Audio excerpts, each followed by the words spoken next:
আমি কিছুটা NaOH আর sucrose আগে থেকে গুলে রেখে দিয়েছি। এখানে আমরা বেসিক মিডিয়ামে বা ক্ষারকীয় মাধ্যমে একটা রিডাকশান বা বিজারণ দেখব। যাই হোক, এবার আমি অল্প অল্প পরিমাণে NaOH এর মধ্যে অ্যাড করছি এবং একটু একটু করে সেক করছি।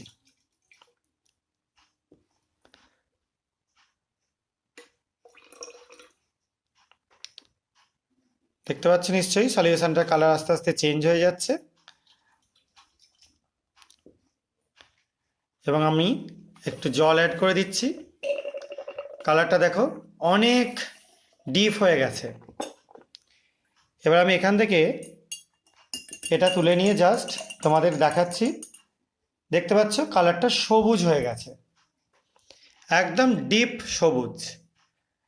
শুধু তাই না, এরপরে আমি ধীরে ধীরে এটাকে নাড়াতে থাকবো এবং কি কালার চেঞ্জ হচ্ছে সেটা তোমাদের দেখাতে থাকবো।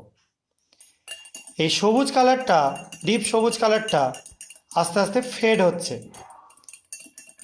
ব্যাপারটা কি হচ্ছে, এখানে KMnO4টা K2MnO4-এ কনভার্ট হচ্ছে, অর্থাৎ মিডিয়ামটা বেসিক করে আমরা এখানে রিডাকশান করছি, বিজারণ করছি।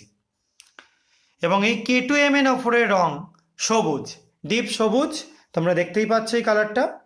এবং এই কালারটা আমরা একদম কনফার্মলি বুঝতে পারবো যে আমাদের এখানে পটাশিয়াম পারম্যাঙ্গানেট দ্রবণের একটা বিজারণ ঘটে গেছে।